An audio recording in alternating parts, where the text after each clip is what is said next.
मसीह यीशु के ज़िंदा जलाली बबरकत पुरफज़ल नाम में आप सबों को पास्टर आसिफ की तरफ से बहुत बहुत सलाम। और आप देख रहे हैं John television program God's People. इस प्रोग्राम में नाज़रीन हम आपको खुशामदीद कहते हैं, जिसमें आप खुदा के खादमों के साथ मिलते हैं और खुदा के कलाम में से बहुत सारी खूबसूरत बातों को जानते हैं, सीखते हैं। इसके साथ साथ नाज़रीन आप उनकी ज़िंदगी से बहुत अच्छी और ख़ूबसूरत उनकी टेस्टमनी सुनते हैं। सो खुदा उनकी शुक्रगुज़ारी करते हैं। सो आज हमारे साथ नहायत हर दिल अज़ीज़ जो शरीके गुफ्तगू हैं खुदा के खादम पास्टर आसिफ गिल साहब हैं, जो कि 22 साल से खुदावंद की खिदमत कर रहे हैं। ये खुदावंद की बड़ी शुक्रगुजारी है कि खुदा अपने खुदाम को, अपने खादमों को अपने जलाल के लिए बकसरत इस्तेमाल करता है। और मैं बताता चलूँ नाजरीन, इस 20 साल के अंदर उन्होंने खुदावंद में रहते हुए बहुत सारे खादमों को ऑर्डेन किया, उनको पासबानी खिदमत दी बाइबल के हवाले से कि जाओ और जाकर मुनादी करो अंजील की और खुदा के कलाम को फैलाओ। सो खुदा उनकी शुक्रगुजारी करते हैं। और इस वक्त ये रेवलेशन चर्च मिनिस्ट्री में एज अ पास्टर खिदमत सरंजाम दे रहे हैं और इस चर्च के ये चेयरमैन भी हैं। इसके अलावा इस चर्च की 8 ब्रांचेस हैं जिनको ये लीड कर रहे हैं और इस इन चर्चिस को चला रहे हैं। ये खुदा उनकी शुक्रगुजारी है। तो आए आपको इनसे मिलवाते हैं। सो पास्टर साहब, हम आपको अपने इस प्रोग्राम में खुशामदीद कहते हैं। सो सबसे पहले हम जानना चाहते हैं कि ये मिरेकल आपकी लाइफ में किस तरह से हुआ, क्या टेस्टमनी है आपकी। मैं चाहता हूँ चंद अल्फाज में आप अपनी इस गवाही को हमारे साथ शेयर करें। थैंक यू वेरी मच भाई आसिफ, खुदावंद आपको बरकत दे। आपने आज मौका दिया ताकि मैं आपके साथ आज गुफ्तगू कर सकूं और अपनी गवाही और अपनी खिदमत के हवाले से बात कर सकूं। 22 साल पहले मैंने अपनी खिदमत का आगाज़ किया, लेकिन ये खिदमत मेरी अपनी मर्ज़ी नहीं है, ये मेरी अपनी ख्वाहिश नहीं है, बल्कि ये टिपिकली मैं कहूँगा कि खुदा की तरफ से बुलावा है। 22 साल पहले मेरे वालिद और हम दोनों इकट्ठे रहते थे। उस वक्त मैं दोबारा कर लूँ? ओके।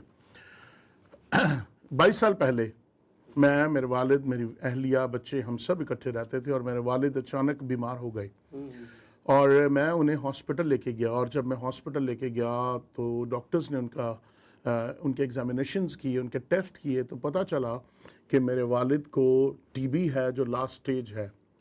और फिर उन्होंने बताया कि इनको ब्लड शुगर है जो लास्ट स्टेज है। एंड देन जो तीसरी चीज़ डायग्नोज हुई, उन्होंने कहा कि आपके वालिद का जो हार्ट है वो एक्सटर्नल सतही तौर पर ऊपर वाली जो है वो जिल्द दो जो है वो फट चुकी है, ऐसे जैसे किसी ने कट लगाया और वो चिर चुकी है। और मेरे लिए ये बड़ी परेशान कुन बात थी और मैं इस बात के लिए थोड़ा घबराया भी हुआ था कि मेरे वालिद जो हैं वो शायद अब ज़िंदा ना रहें।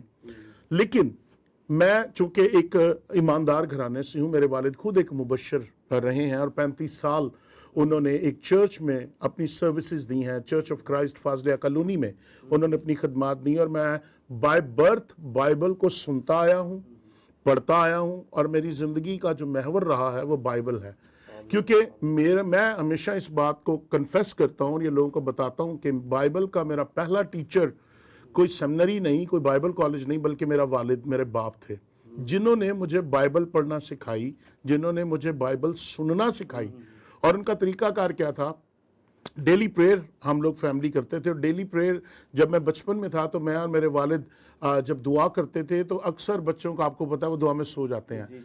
लेकिन हमें बिठा दिया जाता, चाहे आप बैठ के सो या कुछ भी करो, लेकिन आपने बैठना ज़रूर है। और मैं बैठता था और प्रेयर वो करते रहते थे। लंबी प्रेयर होती थी और वो दुआ मेरे कानों में जो है वो पढ़ती रहती थी और मैं उसको सुनता रहता था, चाहे मैं गुनूदगी की हालत में भी था। लेकिन वो प्रेयर्स, वो वर्ड्स, वो कन्फेशंस वो मेरी स्पिरिट में उतर रहे थे। देन उन्होंने मेरे पास बैठकर बाइबल स्टडी करनी और उन्होंने मुझे कहना कि आप सुनो और जो कुछ सुनते हो उसमें से कौन सी बात जो है वो आपके लिए टचिंग है, कौन सी बात आपको छू रही है, कौन सी बात आपको पसंद आई है, आप वो शेयर करो। तो जितना मेरा छोटा माइंड था उसके लिहाज से जो चीज़ मुझे समझ में आती थी मैं अपने बाप को बताता था। सो मैंने उनसे ये सीखना शुरू किया और मेरा ये बिलीव शुरू से रहा है, क्योंकि चूँकि मैंने बताया मैं एक ईमानदार घराने से रहा हूँ, तो मेरा ये बिलीव रहा है कि खुदा हमारे लिए सब कुछ कर सकता है।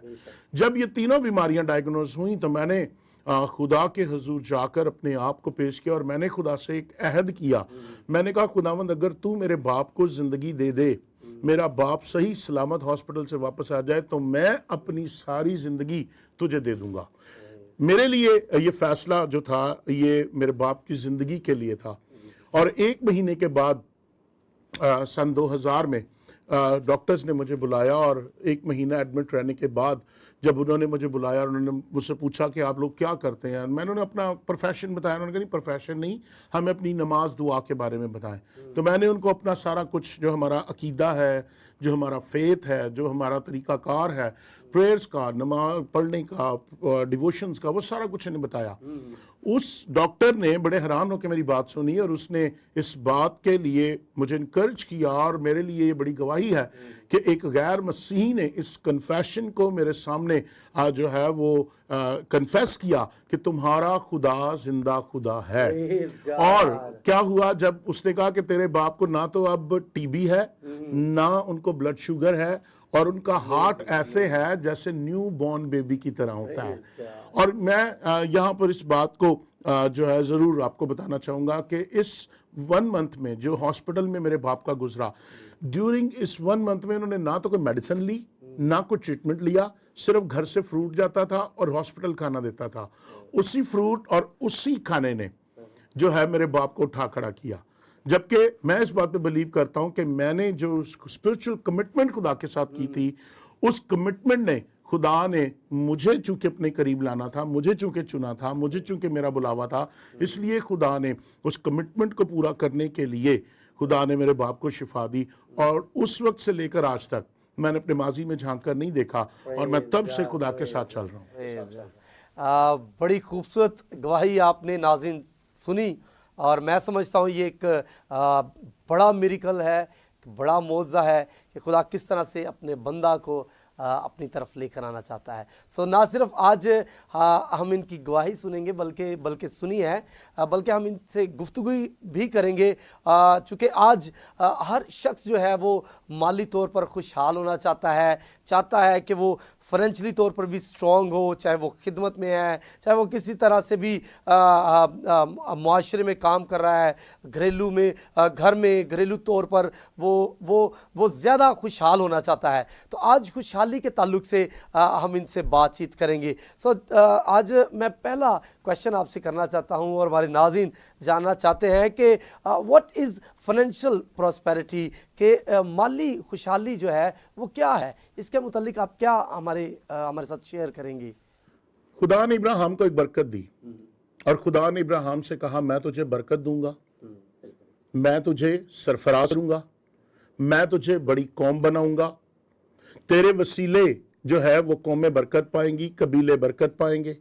तो इसका मतलब ये हुआ कि ये सारा कुछ जो है ये खुदा की तरफ से है।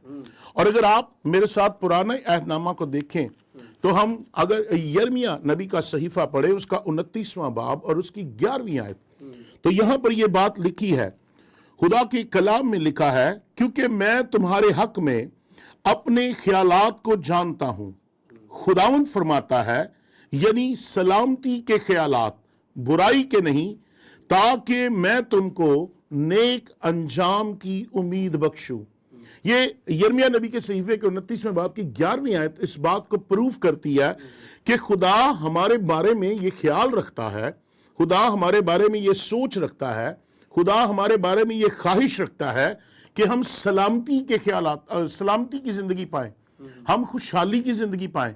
और ये खुदा की मर्जी है और इसीलिए खुदा ने इब्राहिम से वादा किया, इसीलिए खुदा ने इब्राहिम को बरकत दी, इसीलिए खुदा ने मुझे और आपको इस पॉइंट पर रखा है कि हम लोग जो है खुदा की मर्जी को जाने।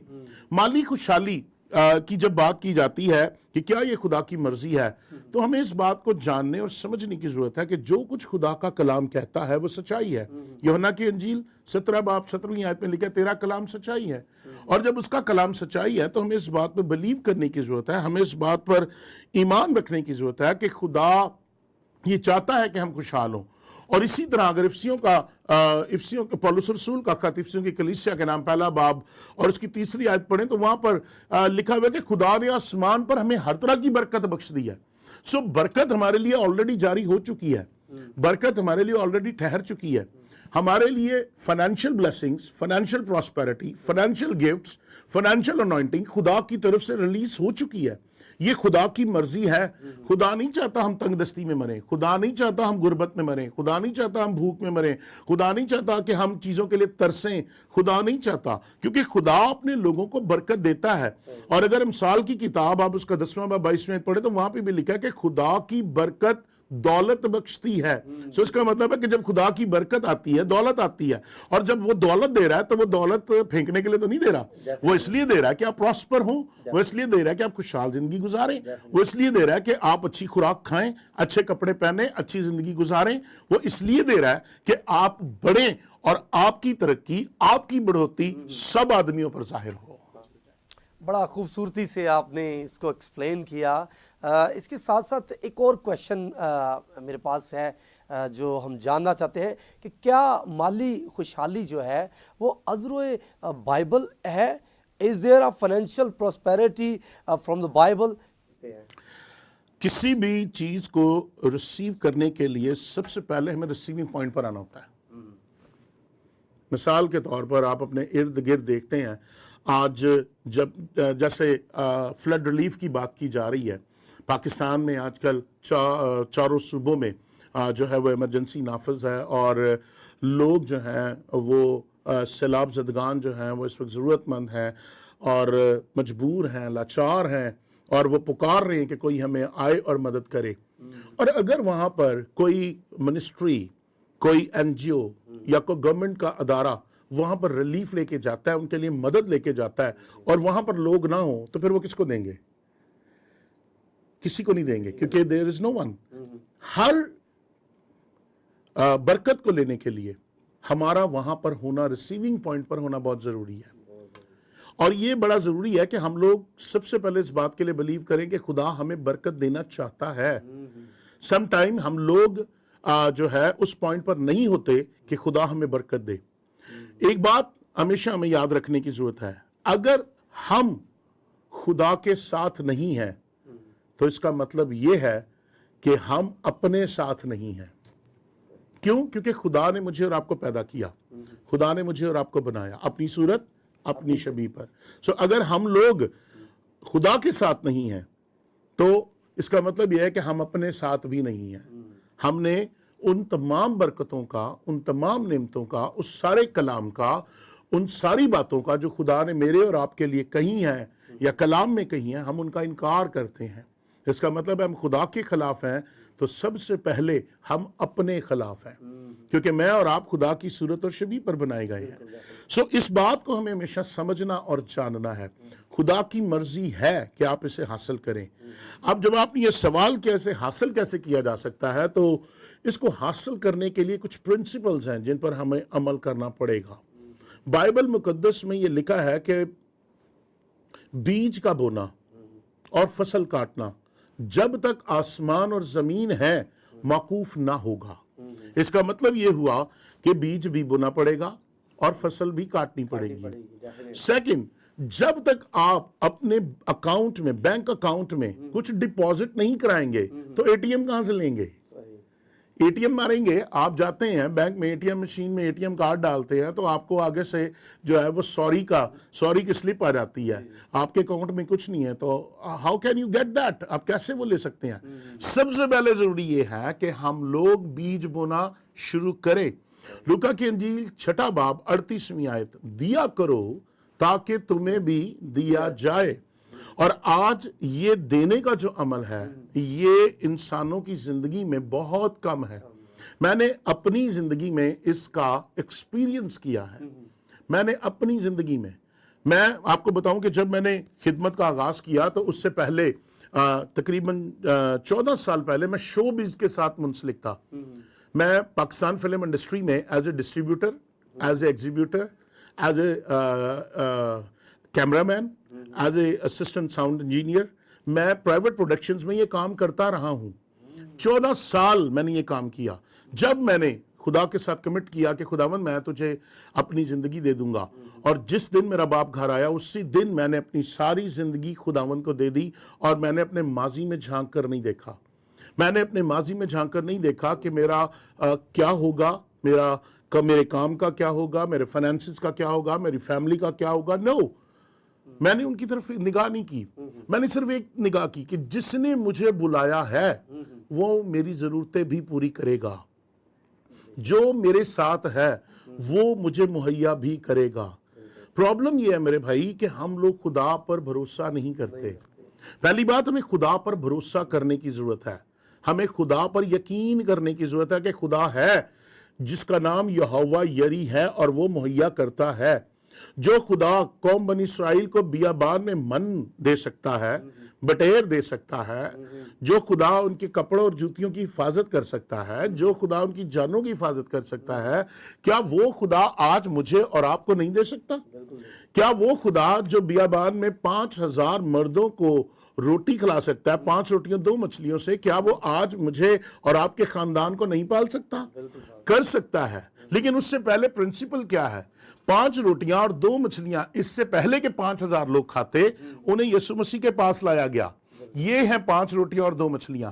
और जब वो 5 रोटियां और 2 मछलियां खुदा के पास आई तो यीशु मसीह ने उन पर बरकत चाही, और जब बरकत चाही तो वो 5 रोटियां और 2 मछलियां इस कदर बढ़ गईं कि 5000 सिर्फ मर्दों ने खाया। अभी बच्चों और औरतों की जो काउंटिंग है वो अलग है, ठीक है। सो मैं इस बात पे बिलीव करता हूं, दिया करो ताकि तुम्हें भी दिया जाए।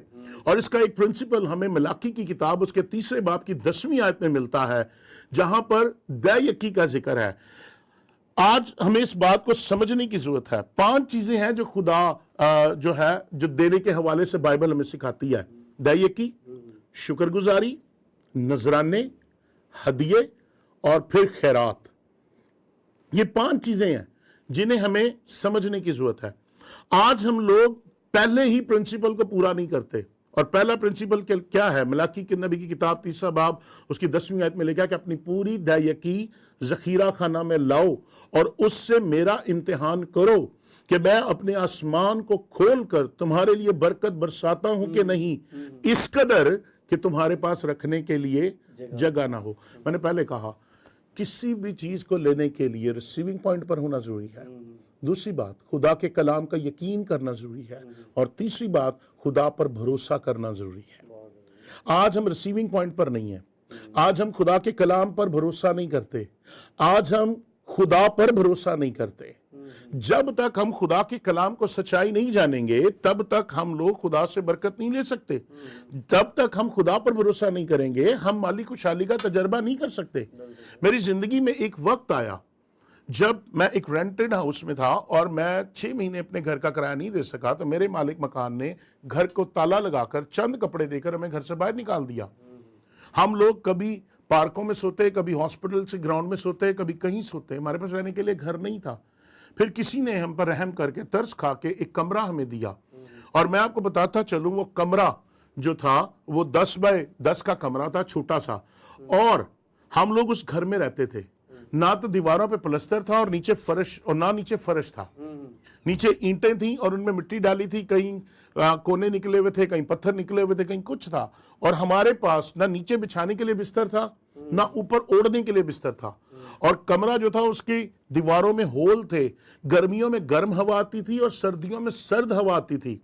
फिर हमारे पास खाने के लिए बर्तन नहीं थे, हमारे के लिए पीने के लिए पानी का गिलास नहीं था। हम टैप खोलकर तो हाथ नीचे करके पानी पीते थे। खाने के लिए हम बाजार से जो लाते थे तो वही प्लास्टिक बैग में, शॉपर्स में ही खा लेते थे।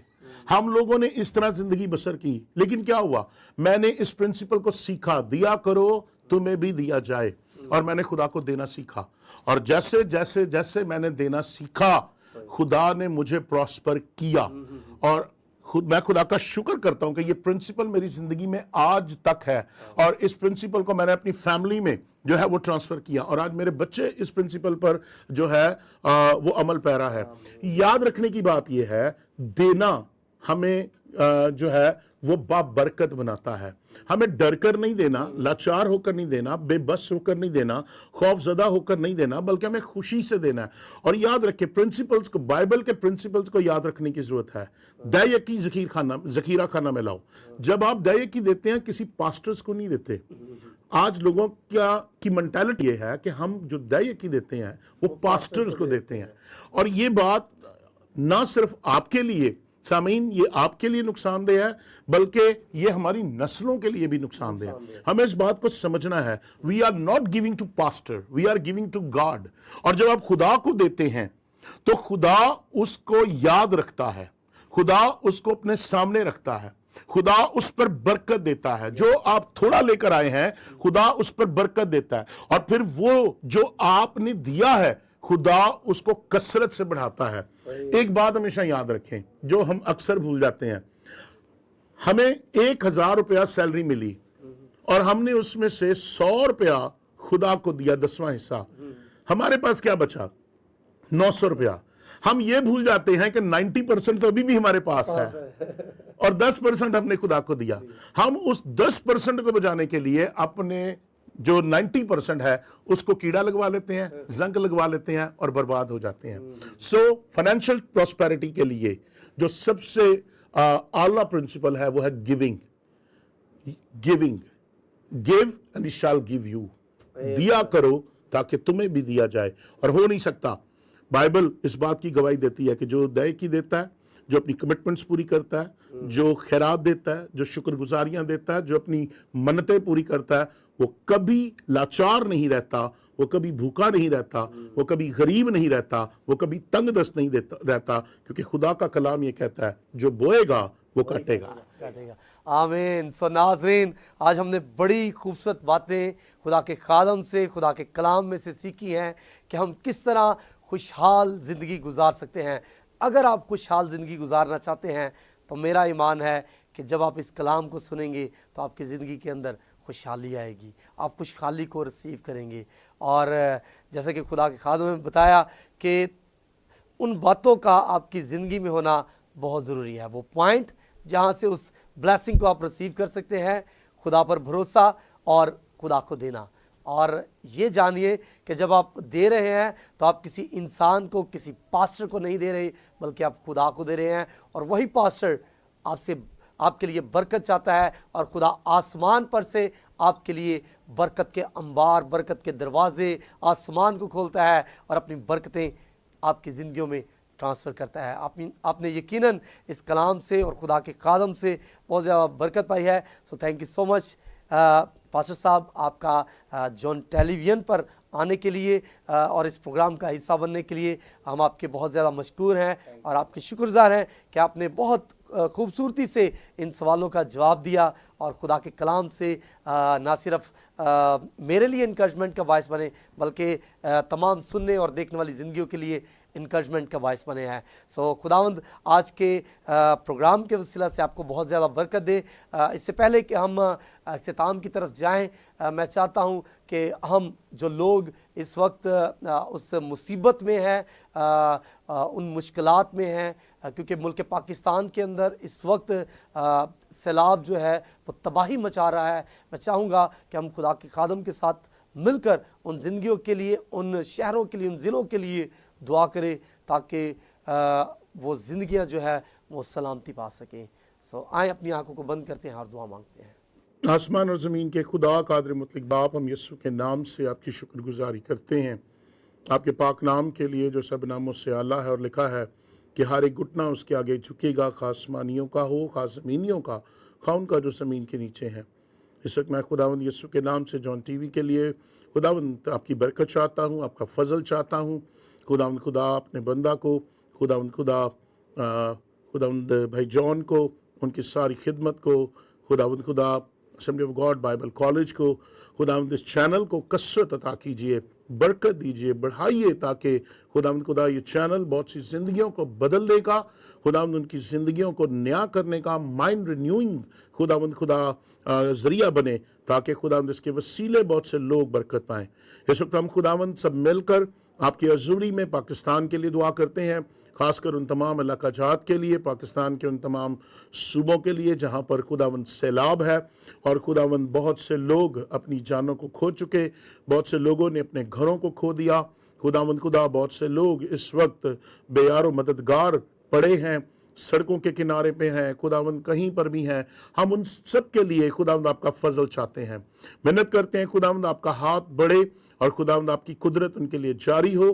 खुदावंद उनको सेहत और सलामती दीजिए, अपनी डिवाइन कवरिंग लीजिए, खुदावंद अपनी डिवाइन फेवर दीजिए, अपनी डिवाइन प्रोविजन दीजिए, ताकि यीशु के नाम से खुदावंद उनकी ज़िंदगियों में मौजज़ात हों और खुदावंद खुदा उन तक रसद पहुँचे, ताकि जो खुराक की कमी है वो पूरी हो, जो खुदावंद उनके घरों की कमी है वो पूरी हो, जो उनकी ज़रूरियात ज़िंदगी हैं वो उनको हासिल हों और वो खुदावंद खूब असुदा हों।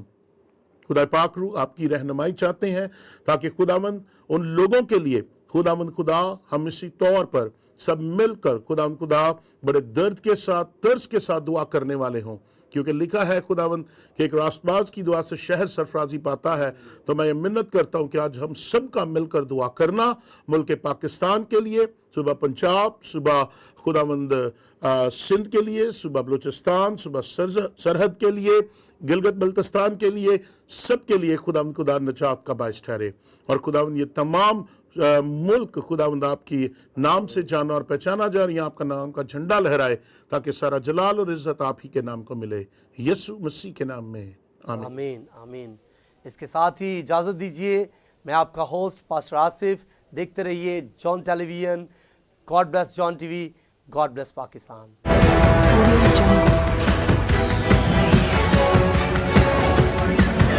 Audio Jungle.